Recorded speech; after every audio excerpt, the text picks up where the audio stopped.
Extraído do livro Heróis da Fé, de Orlando Boyer. Jonathan Edwards, o grande avivalista. Há 2 séculos o mundo fala do famoso sermão Pecadores nas mãos de um Deus irado, e dos ouvintes que se agarravam aos bancos, pensando que iam cair no fogo eterno. Esse fato foi apenas um dos muitos que aconteceram nas reuniões em que o Espírito Santo desvendava os olhos dos presentes para contemplarem as glórias do céu e a realidade do castigo que está bem perto dos que se encontram afastados de Deus. Jonathan Edwards, entre os homens, era o vulto maior nesse avivamento intitulado na ocasião Grande Despertamento. Sua vida é um exemplo destacado de consagração ao Senhor para o desenvolvimento maior do intelecto, e sem qualquer interesse próprio de deixar o Espírito Santo usar o mesmo intelecto como instrumento nas suas mãos. Amava a Deus não somente de coração e alma, mas também de todo o entendimento. Sua mente prodigiosa apoderava-se das verdades mais profundas. Contudo, sua alma era de fato um santuário do Espírito Santo. Sob a aparente calma exterior, ardia nele o fogo divino como um vulcão. Os crentes atuais devem a esse herói, graças à sua perseverança em orar e estudar sob a direção do Espírito, a volta às várias doutrinas e prática da igreja primitiva. Grande foi o fruto da dedicação do lar em que Edwards nasceu e se criou. Seu pai foi o amado pastor de uma só igreja durante um período de 64 anos. Sua piedosa mãe era filha de um pregador que pastoreou uma igreja durante mais de 50 anos. Das 10 irmãs de Jonatas, 4 eram mais velhas do que ele e 6 mais novas.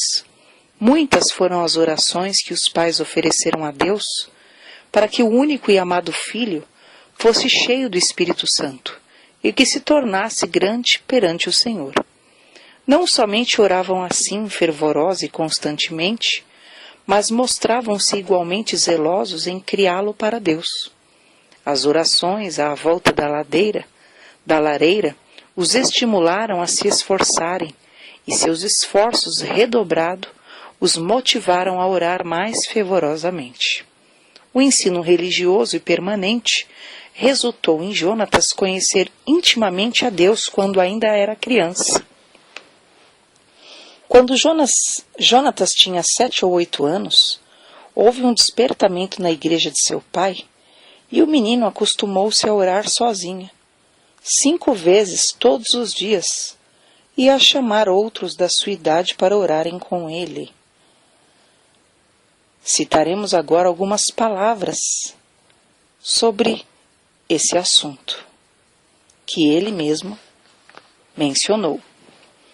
A primeira experiência de que me lembro de sentir no íntimo a delícia de Deus e das coisas divinas foi ao ler as palavras de 1 Timóteo 1,7.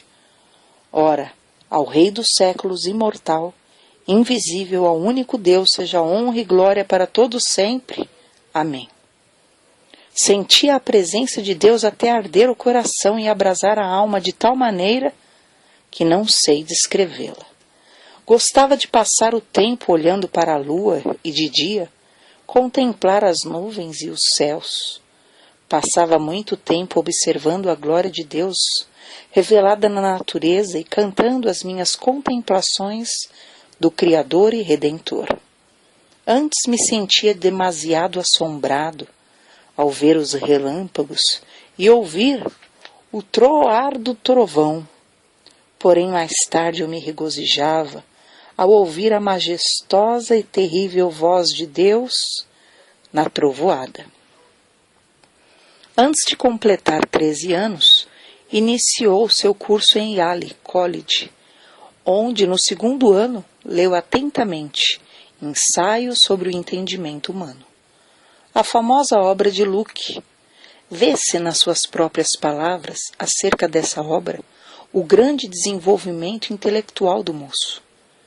Achei mais gozo nisso do que o mais ávido avarento em ajuntar grandes quantidades de ouro e prata de tesouros recém-adquiridos. Edwards, antes de completar 17 anos, diplomou-se no Yale College, sob as maiores honras.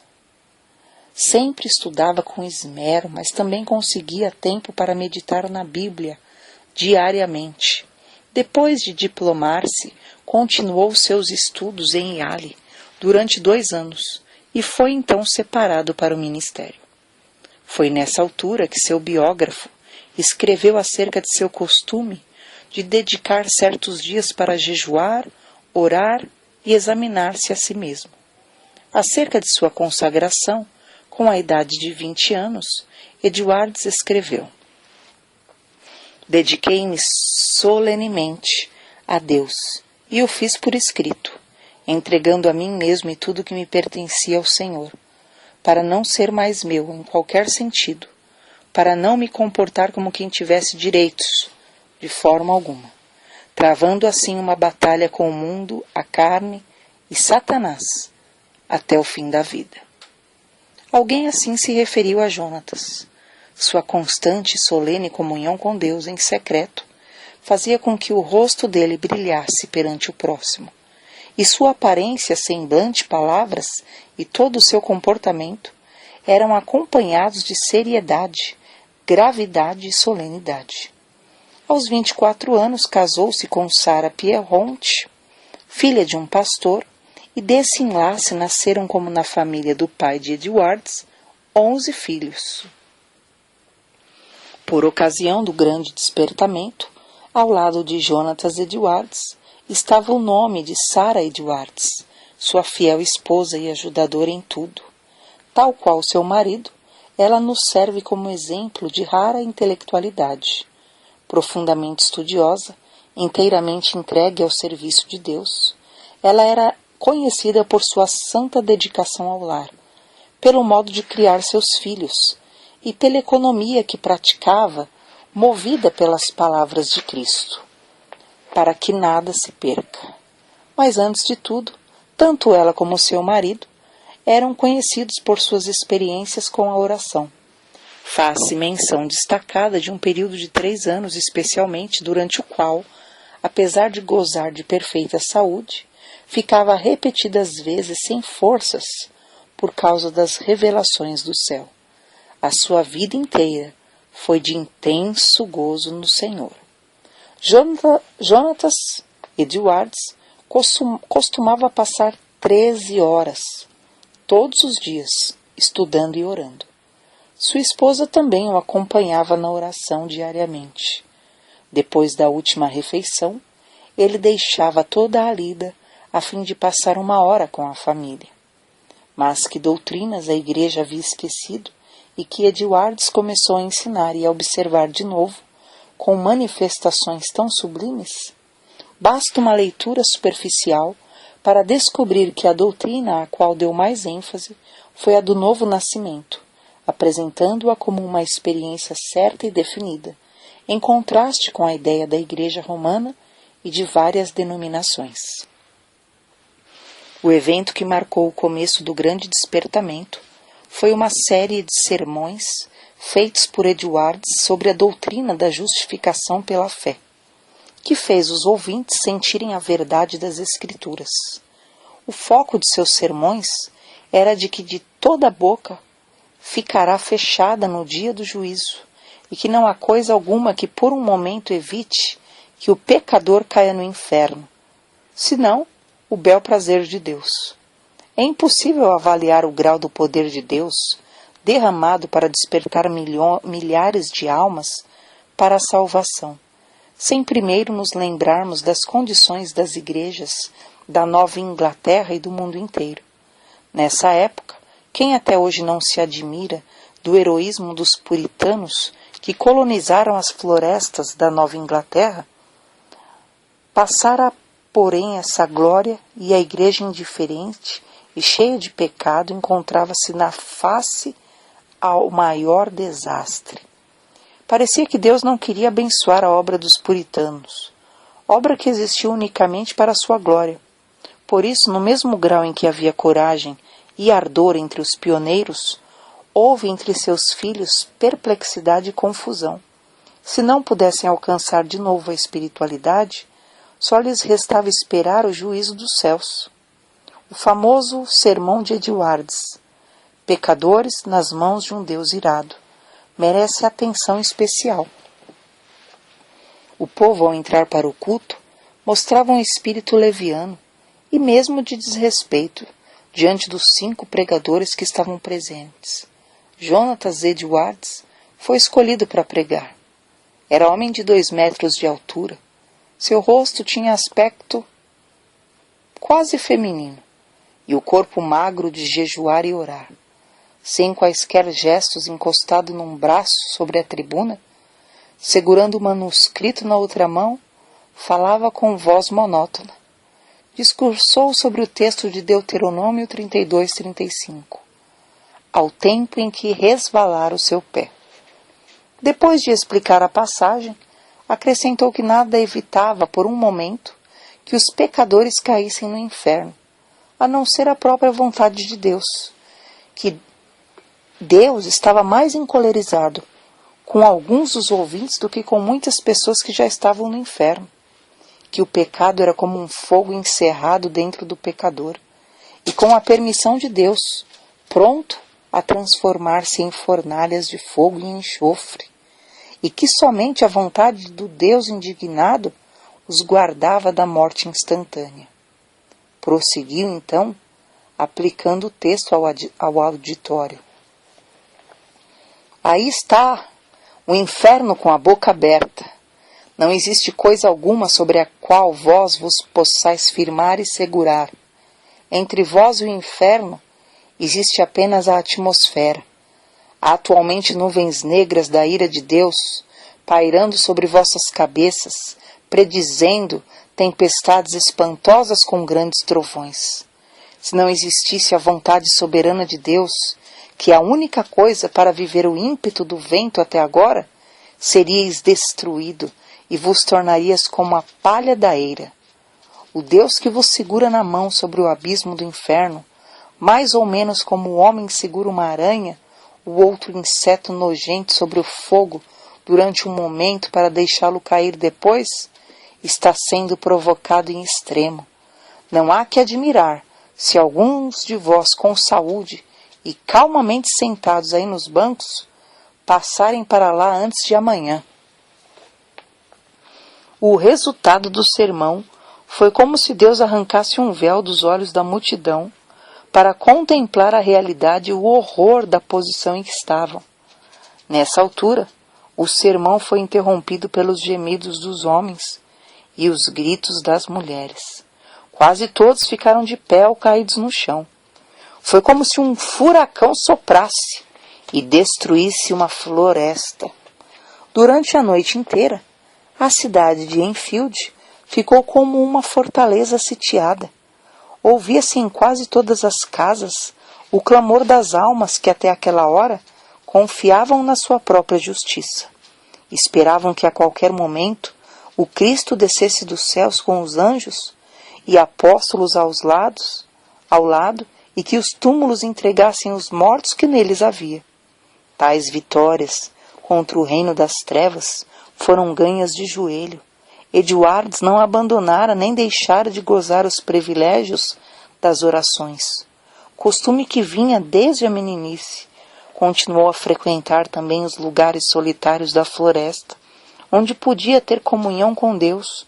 Como exemplo, citamos a sua experiência com a idade de 34 anos, quando entrou na floresta a cavalo. Lá, prostrado em terra, foi-lhe concedido ter uma visão tão preciosa da graça, amor e humilhação de Cristo, como mediador que passou 1 hora vencido por uma torrente de lágrimas e pranto. Como era de esperar, o maligno tentou anular a obra gloriosa do Espírito Santo no grande despertamento, atribuindo tudo ao fanatismo. Em sua defesa, Edwards escreveu: Deus, conforme as Escrituras, faz coisas extraordinárias. Há motivos para crer pelas profecias da Bíblia que sua obra mais maravilhosa seria feita nas últimas épocas do mundo. Nada se pode opor às manifestações físicas, como as lágrimas, gemidos, gritos, convulsões, falta de forças.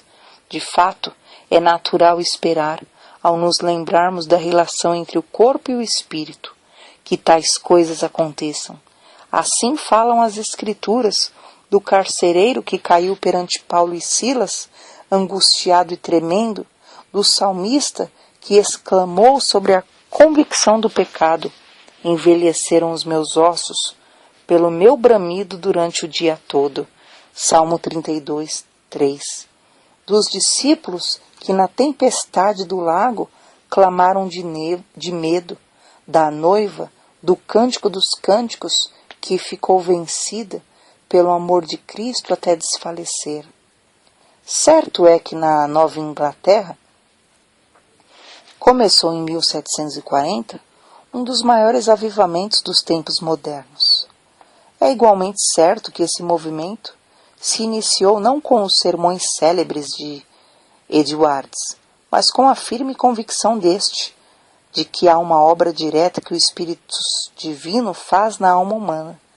Note-se bem, não foram os seus sermões monótonos, nem a eloquência extraordinária de alguns, como George Whitefield, mas sim a obra do Espírito Santo no coração dos mortos espiritualmente, que, começando em Northampton,